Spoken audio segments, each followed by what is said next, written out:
네, 오늘 보실 말씀은 시편 13편 1절에서 6절까지 말씀입니다.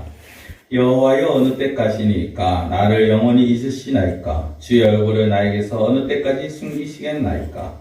나의 영혼이 번민하고 종일토록 마음에 근심하기를 어느 때까지 하오며 내 원수가 나를 치며 자랑하기를 어느 때까지 하리이까? 여호와 내 하나님이여 나를 생각하사 응답하시고 나의 눈을 밝히소서. 두렵건대 내가 사망의 잠을 잘까 하오며 두렵건대 나의 원수가 이르기를 내가 그를 이겼다 할까 하오며 내가 흔들릴 때에 나의 대적들이 기뻐할까 하나이다.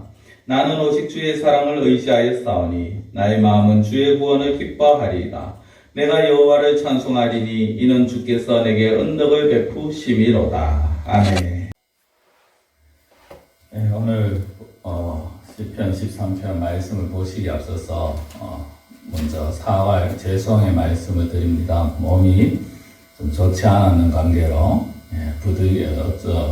참 원치 않게 저도 원치 않게 이렇게 이제서야 다시금 말씀을 올리게 됩니다. 죄송하다는 말씀을 드리고요. 오늘 이 시편 13편의 말씀은 하나님의 어떤 타이밍을 기다린다라는 그런 의미로 그런 제목으로 우리가 말씀을 볼 수가 있을 것 같습니다.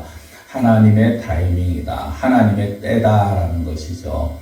우리가 살아가면서 하나님의 때를 알지 못하고 하나님의 때가 혼란스러울 때가 있습니다. 과연 언제가 하나님의 때인지 또 언제까지 이런 고통이 있는지 오늘 말씀도 보면은 어느 때까지니까 라는 말을 반복하여 사용하면 시작하면서 어떤 면에서 보면 하나님께서 이 힘들고 어려울 때 절망적인 상황 가운데서 우리가 어떻게 이 상황을 극복해야 되는가, 어떤 면에서 보면 우리의 신앙에 절망적인 상황이 올 수도 있을 것이고요.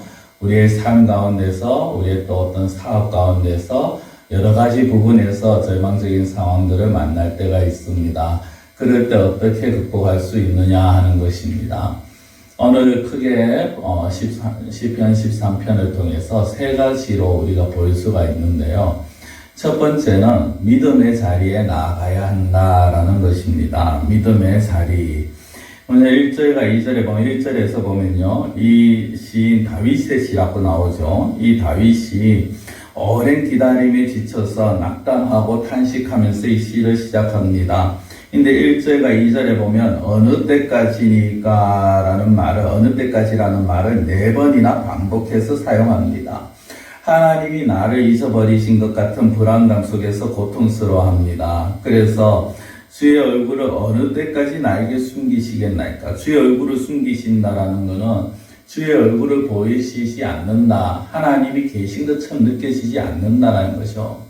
어린아이들이 가장 불안할 때는 부모가 옆에 없는 것처럼 느껴질 때입니다. 비록 당장 자기와 눈을 맞추지 않는다 하여도 부모가 옆에 있는 것이 확인이 되면 아이들은 평안함을 가집니다. 그러나 부모의 모습이 보이지 않으면, 어머니의 모습이 보이지 않으면 아이들은 그만큼 불안해할 수밖에 없습니다. 마찬가지입니다. 지금 다윗은 하나님이 자신과 함께 하시지 않는 것 같은 하나님의 얼굴이 보이지 않는 그런 상황이라는 것입니다. 2절에 보면은 영혼이 번민하고 종일토록 근심하고 오히려 원수들은 자신을 치면서 자랑한다라고 말을 합니다. 사실 어떤 면에서 보면 다윗의 삶은 매우 신앙적인 믿음의 삶이 아니었습니까? 그는 굉장히 열심과 그리고 성실을 가지고 신앙생활을 했습니다. 하나님의 말씀 따라 살아가려고 무던히도 애쓰는 그런 인물이었습니다. 그런 다윗에게도 고통과 고난의 때는 찾아오더라는 것입니다. 우리 역시 마찬가지죠. 말씀대로 살려고 하고 나름 또 좀 더 하나님과 가까워지는 삶을 살고자 노력을 하지만은 그러나 그런 가운데서도 때로는 육체적인 고통, 또 때로는 어떤 불치병, 아니면 사업의 어려움, 여러 가지 문제들을 만날 때가 있다라는 것입니다. 그럴 때마다 하나님 왜 그렇습니까? 라는 질문을 던지고 싶을 때가 있습니다. 아니 어떤 경우는 하나님 어떻게 저 사람이, 저 집사님이, 저 원사님이 저런 일을 당한다라는 게 말이 됩니까? 라는 그런 어떤 질문을 던질 때도 있습니다. 탄식과 원망의 소리가 흘러나올 때가 있다는 거죠. 우리 개개인적으로도 아마 그러실 것입니다.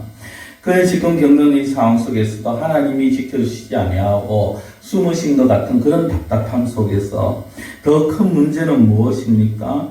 오히려 원수들이 자기를 치면서 자랑하는 것 같은 그런 어떤 그 두려움, 그것이 더 큰 고통으로 찾아오더라는 겁니다. 그럼에도 불구하고 이 시인은요, 이 다윗은 무엇을 찾고 있습니까? 어느 때까지라는 것은 지금 막연하게 원망과 한탄의 소리만이 아니라 하나님이 때를 기다리겠다라는 것입니다. 하나님의 때가 있다라는 것을 다윗은 이 상황 속에서도 기다리고 있는 것입니다.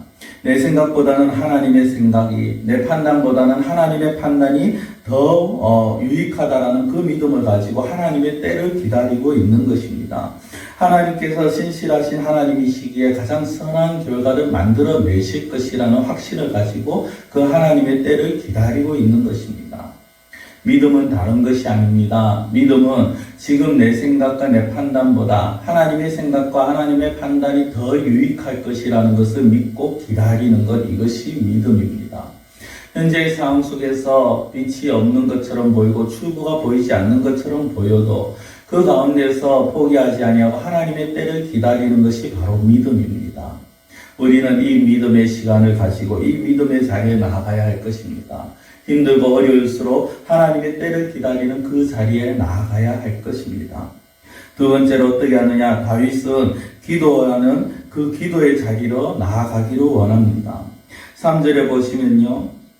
하나님이여 나를 생각하사 응답하시고 나의 눈을 밝히소서라고 합니다.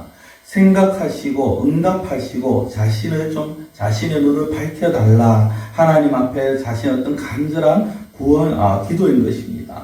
더 두려운 것은 자신이 사망의 잠을 자는 것과 같은 그런 어떤 현실을, 고통의 현실을 극복하지 못할까 하는 두려움이었습니다.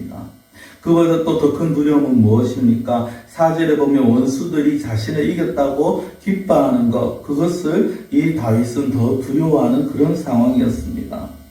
그러나 다윗 역시 그런 가운데서도 다윗은요, 하나님 앞에 간절히 기도했다는 겁니다. 생각하시고 응답하시고 나의 눈을 밝히소서라고 하는 이 말은 그저 다른 것과 같은 어떤 그 하나의 식구가 아니라 하나님 앞에 간절한 기도의 간구인 것입니다. 하나님 앞에 간구하는 내용, 간구의 말인 것이죠. 오랜 기다림으로 인해서 한숨이 나올 때가 있습니다. 정말 하나님의 타이밍을 신뢰하면서 기다리지만 그러나 그것 역시 하나님 앞에 기도의 힘으로 나아가지 않는다면 그 기다림은 너무나도 고통스러울 것입니다. 우리의 기도는 어떤 기도가 되었어야 됩니까? 하나님 나의 눈을 좀 밝혀주시옵소서. 하나님 나를 좀 긍휼히 여겨주시옵소서. 나를 긍휼히 여겨주시고 나의 눈을 밝혀주셔서 내가 정말 이 험하고 힘든 상황 속에서 내가 헤쳐나갈 그 길을 하나님 보여주시고 내가 나가야 할 그 방향을 하나님께서 좀 밝히 보여주시옵소서라는 그 기도의 소리를 이 다윗은 하고 있는 것입니다. 사랑하는 성도 여러분, 우리의 숨소리까지 듣고 계시고 하나님이 내 기도에 내 말에 귀를 기울이고 계신다라는 이 사실을 우리는 잊지 말아야 할 것입니다. 우리는 포기하지 말아야 할 것입니다. 그렇기 때문에 우리는 기다림과 동시에 그냥 막연하게 기다리는 것이 아니라 기도하면서 하나님의 때를 기다리는 것이 우리의 자세가 되어야 될 것입니다. 우리가 기다리며 기도하며 또 세 번째는 어떤 자세를 가져야 되겠습니까? 찬송의 자세를 가져야 하는 것입니다. 오늘 다윗은 탄식과 불평으로 시작을 하는 것 같습니다만 그러나 결국 그는 마지막에 가서는 하나님을 향한 신실한 고백을 하게 되어집니다. 하나님을 신뢰하는 자가 그분의 사랑을 잊게 된다는 것을 깨달으면서 하나님에 대한 사랑을 고백을 합니다. 미래에 대한 불확실함 속에서도 하나님의 인자하심을 그것을 의지하기를 결단하면서 그리고 이제 자신의 어떤 상황에 얽매이지 아니하고 언약을 지키시는 하나님의 사랑을 의지하겠노라고 그렇게 고백을 합니다. 그는 주의 구원을 기뻐한다라고 고백을 합니다. 그리고 정말 지금 눈앞에 보이는 것은 없지만 확고한 믿음을 갖고 베푸신 은혜에 힘입어서 찬송하겠다라고 다윗은 고백을 하고 있습니다.